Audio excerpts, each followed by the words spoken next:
Chegou um momento único, momento de encontro com Deus, no Horas Sagradas. Eu quero saudar a todos com a graça e a paz do nosso Senhor e Salvador Jesus Cristo. Amém? Hoje o estudo será em Efésios, no capítulo 6, do verso 12 a 17. O tema será o segredo da vitória. E quero retratar e começar esse estudo falando de Napoleão. Napoleão era um grande estrategista e ele montou uma estratégia de guerra, da guerra chamada de patriótica, na Rússia. E ele, com um exército composto de 500 mil homens, ele vai em direção a Moscou. E lá ele entra numa emboscada russa e ele encontra uma cidade vazia, desértica. E de repente, no período aproximado de 1812, e começa o inverno russo, e Napoleão teve que recuar e perdeu a guerra para o frio e a fome. Foi uma verdadeira tragédia aquela guerra, um erro de um homem estrategista que sabia tudo de guerra. E é sobre isto que eu quero, falar com você hoje aqui. Por não saber contra quem lutaria, é que Napoleão perdeu aquela batalha, perdeu aquela guerra. O verso 12 começa dizendo assim: porque não temos que lutar contra a carne e o sangue, mas sim contra os principados, contra as potestades, contra os príncipes das trevas deste século, contra as hostes espirituais da maldade nos lugares celestiais. Nós, seres humanos, sem sabermos, sem termos conhecimento da palavra de Deus, nós estabelecemos uns aos outros como inimigo.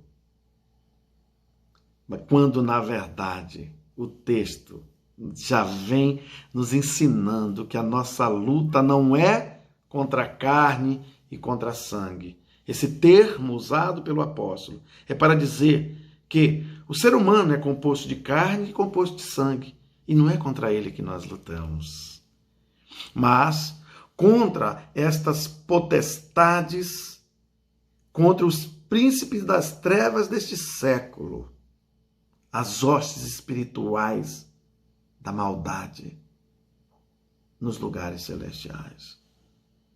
Queridos, nós precisamos entender contra quem nós iremos lutar. Nós temos muitos problemas no nosso cotidiano e muitas vezes nós erramos o alvo quando analisamos quem é o nosso inimigo, com quem nós vamos lutar, contra quem nós vamos lutar. Verso 13. Portanto, tomai toda a armadura de Deus para que possais resistir no dia mau. E havendo feito tudo isso, ficar firmes, fortes e constantes. É preciso tomar a armadura de Deus. É preciso crermos em um Deus poderoso, que é espírito, que não é carne como nós, e que Ele é quem tem toda a capacidade de lutar por mim e por você. Deus é espírito. E por isso ele pode lutar contra essas hostes espirituais das trevas, da maldade. Lutar por mim e por você.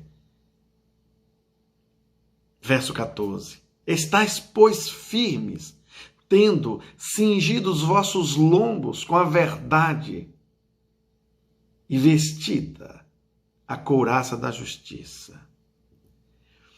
O que seria esta verdade? Eu tenho falado sempre sobre isto. A Bíblia diz em muitos lugares, e o próprio Jesus, a respeito de si mesmo, ele diz: eu sou o caminho, a verdade e a vida. Portanto, nos revestirmos da verdade é nos revestirmos de Cristo, dele mesmo, através da nossa fé. Verso 15. E calçado os pés na preparação do evangelho da paz.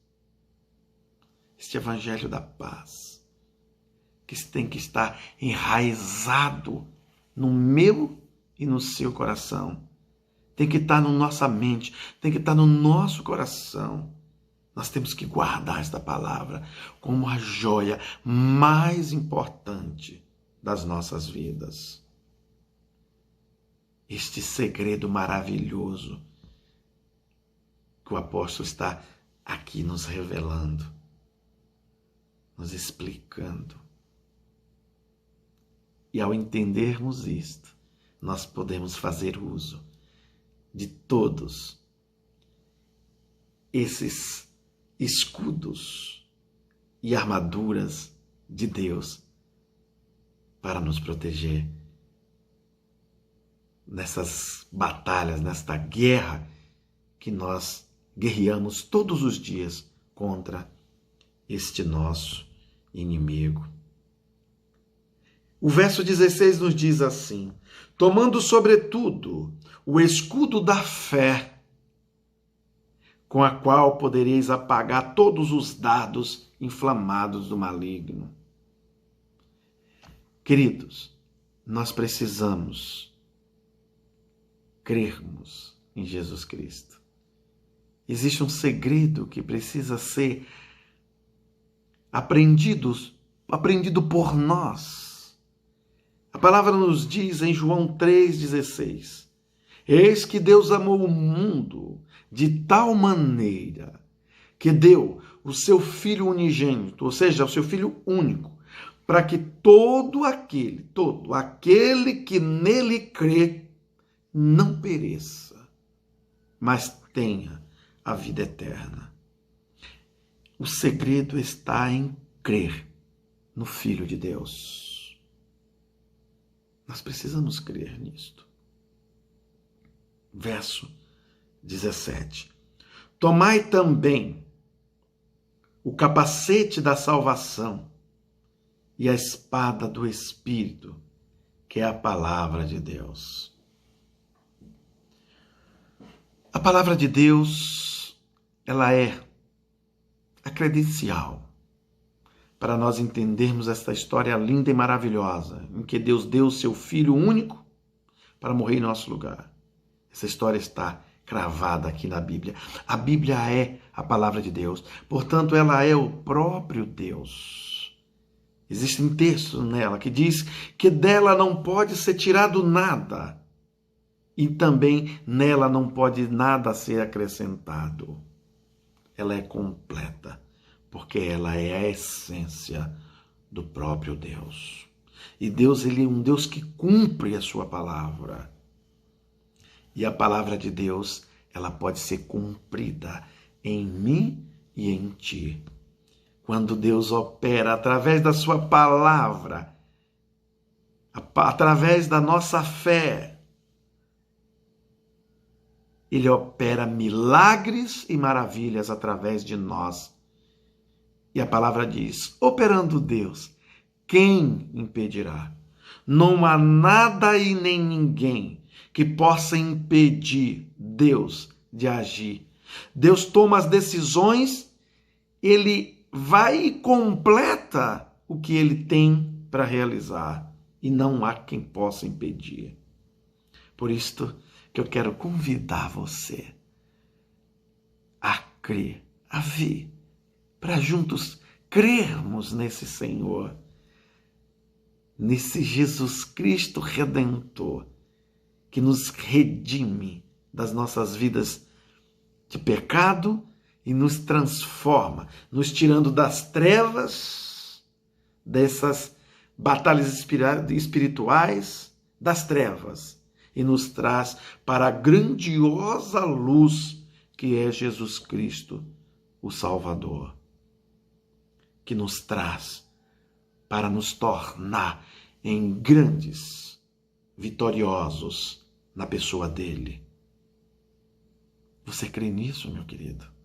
Se você crê, você será muito mais, muito, muito, muito mais do que vencedor em Cristo Jesus. Amém? Verso 17. Tomai também o capacete da salvação, que é a palavra de Deus, porque todo o que é nascido de Deus vence o mundo. Todo que é nascido de Deus vence o mundo. E esta é a vitória que vence o mundo, a nossa fé. Esse texto está em 1 João 5,4. Eu quero repetir. Porque tudo o que é nascido de Deus vence o mundo. Nós precisamos nascermos da água e do Espírito. Nos transformarmos em novas criaturas, em novos seres pensantes, que já não mais pensam como pensávamos antes, mas pensar com o pensamento de Jesus, sentir com o sentimento de Jesus e agir a partir dos ensinos de Jesus, crendo que Ele é a essência da palavra de Deus, que nele Deus nos reconcilia com Ele mesmo, dando a mim e a você a condição, a possibilidade de retomar a condição de amigos de Deus. Amém? Eu quero encerrar esta palavra deixando para mim e para você um texto em Hebreus 11:6 que nos diz assim: sem fé é impossível agradar a Deus, mas necessário se faz a todo aquele que tenta se aproximar de Deus, crer que Ele de fato existe. É preciso crer que Deus de fato, que Ele realmente existe e que Ele se faz galardoador daqueles que o buscam. Somente então, fazendo de Cristo vivo, ressuscitado, o maior guerreiro de todos os tempos, pela fé, é que nós descobriremos o segredo da vitória. A vitória que vence o mundo. A nossa fé. Amém, queridos? Vamos orar. Orar a este Deus, grandioso e maravilhoso, que Ele é autor, é Ele que dá a mim e a você a condição de termos fé e de crer nessa história linda e maravilhosa de um amor incondicional, que o texto diz de tal maneira de ter dado o seu Filho único. Quem faria isto? Olhando para uma humanidade como esta que vive hoje, que daria o seu Filho para salvar a todos. Deus fez por mim e por você. Oremos a este Deus cheio de amor, cheio de graça, cheio de misericórdia. Amado Deus, nesse instante, ó Pai, nós queremos te louvar e exaltar o teu nome. Porque nós sabemos, ó Pai, que tu és um Deus grandioso, um Deus de amor, um Deus de vitória, um Deus poderoso, um Deus transformador, um Deus que trabalha a partir da nossa fé e nos transforma de derrotados em muito mais do que vencedores em Cristo Jesus, o nosso Senhor e Salvador. Obrigado, ó Pai. Louvado seja o teu nome para sempre. Glórias e glórias e glórias daremos sempre, eu aqui e na eternidade, a ti, ó Pai, por tão grande amor. Obrigado, ó Pai, por tudo. Quero nesse instante, em nome de Jesus, te clamar pela tua misericórdia em nossas vidas e te pedir por todos os povos da terra, aonde tiver, ó Pai, um ser humano vivo agora, com qualquer tipo de necessidade, que tu possa ser, ó Pai, o suprimento na vida deles. Entra, ó Pai, com a tua providência e atende, ó Pai, as necessidades de todos nós. Aonde tiver enfermidade, que tu entres com a cura, com o milagre, ó Pai. Aonde houver necessidade, que tu seja o suprimento, Senhor. Aonde houver angústia, que tu sejas a paz, Senhor. Cura-nos, liberta-nos, purifica-nos, e nós seremos puros e libertos em nome de Jesus. Esta é a nossa oração, em nome do Deus Pai, do Deus Filho e do Deus Espírito Santo. Amém e amém. Eu quero deixar o meu abraço fraternal para cada um de vocês. E fiquem com Deus.